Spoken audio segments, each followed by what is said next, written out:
In the autumn of 1888, Jack the Ripper's brutal killing spree gripped London's East End in a period known as the Autumn of Terror.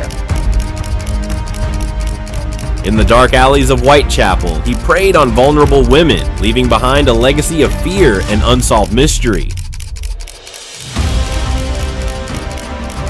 Despite countless theories and suspects, his true identity remains one of the greatest unsolved mysteries in criminal history. Operating in the shadows of a rapidly industrializing London, he became a symbol of the city's hidden dangers and the growing fear of urban crime.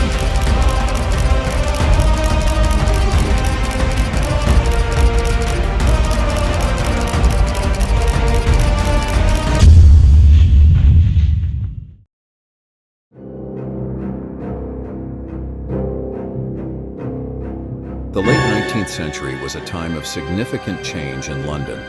The Industrial Revolution had transformed the city, leading to rapid urbanization and population growth. While this era saw advancements in technology and infrastructure, it also resulted in stark socio-economic disparities. The affluent classes enjoyed the benefits of progress, while the working class lived in squalid conditions, particularly in areas like Whitechapel. In the Far East End, where Jack the Ripper operated, poverty was rampant. Many families struggled to make ends meet, living in overcrowded and unsanitary conditions. The area was characterized by its narrow streets, dark alleys, and a high crime rate, making it an environment ripe for the Ripper's sinister activities. Women in Victorian society were often relegated to traditional roles, expected to be wives and mothers. However, many women, especially in impoverished areas like Whitechapel, were forced to work to support themselves and their families. Many became prostitutes, driven by desperation and a lack of viable employment options. The Ripper's victims were predominantly women from this demographic, reflecting the vulnerabilities faced by those in lower social strata. The killer's targeting of these women highlighted not only the brutality of his actions, but also the societal neglect of the most marginalized individuals. The identity of Jack the Ripper's victims, often referred to as the canonical Five Eye, is crucial to understanding the case. These women, whose tragic lives were cut short, became symbols of the socio-economic struggles of their time.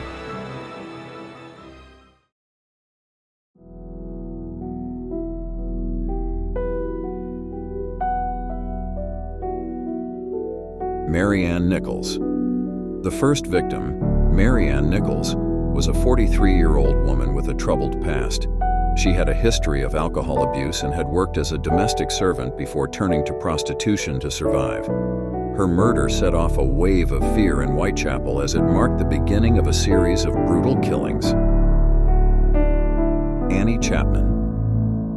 Annie Chapman, the second victim, was a 47-year-old woman who had been married but was now living in poverty. She was found in the backyard of 29 Hanbury Street, mutilated in a gruesome manner.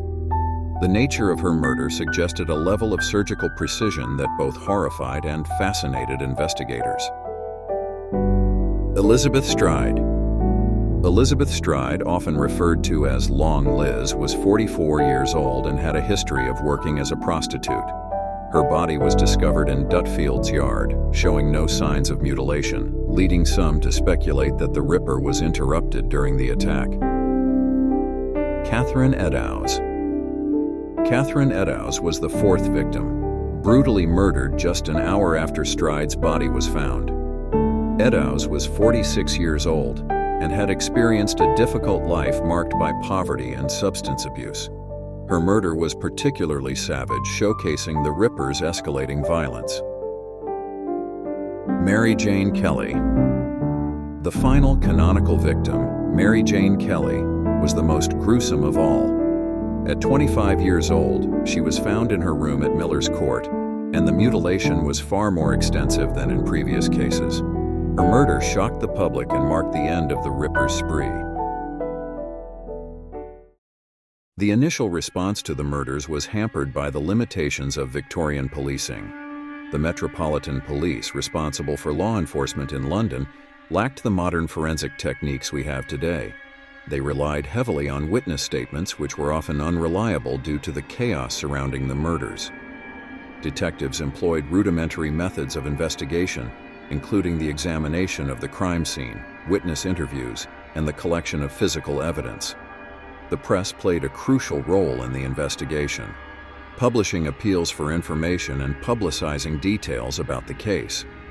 Despite the significant media attention, the police struggled to find concrete evidence. The nature of the crimes made it difficult to collect forensic evidence, as the killer was careful to choose isolated locations and likely had a good understanding of the area.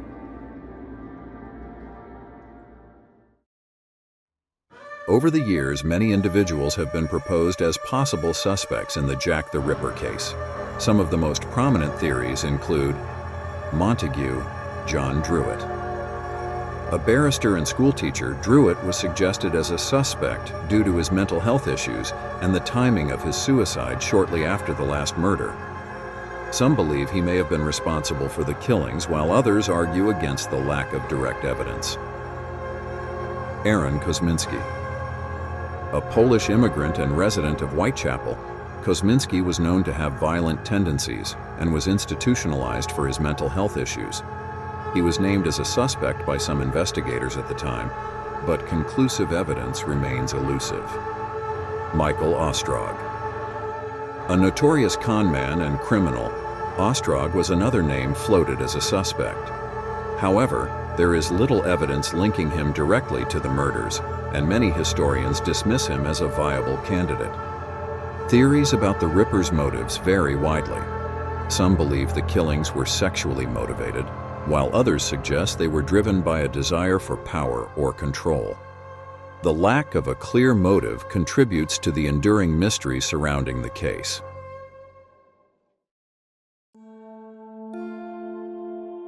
The Ripper case prompted significant changes in law enforcement and crime investigation methods.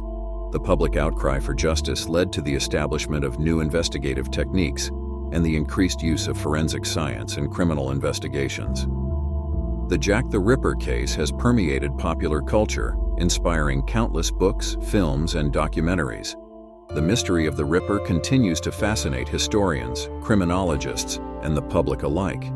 His legacy is a cautionary tale about the challenges of solving violent crimes and the societal issues that contribute to such tragedies. Advancements in forensic science have led to renewed interest in the Ripper case. Modern techniques, such as DNA analysis, have been applied to old evidence, offering new possibilities for identifying the killer. In 2014, a study analyzed a shawl allegedly belonging to one of the Ripper's victims, Catherine Eddowes, and claimed to have found DNA that matched a descendant of Aaron Kosminski. While this evidence stirred significant media attention and reignited debate about the Ripper's identity, many experts caution against jumping to conclusions based on a single piece of evidence. The validity of the shawl's provenance and the reliability of the DNA findings have been contested, highlighting the complexities involved in historical forensic analysis. The story of Jack the Ripper continues to be a fertile ground for documentaries, books, and academic studies. Numerous filmmakers and authors have sought to examine the case from various angles, often bringing new theories to light. Documentaries frequently incorporate dramatizations, interviews with experts, and reconstructions of events to engage modern audiences. Notable works include Jack the Ripper: The Definitive History by Philip Sugden, which offers a comprehensive examination of the case and its cultural impact, and also The Diary of Jack the Ripper by Shirley Harrison, which purported to present a diary written by the killer himself, further fueling speculation and intrigue. In the realm of fiction, Ripper-inspired narratives often explore themes of horror, mystery, and the psychological complexities of the human mind, showcasing the cultural imprint the Ripper has left on society.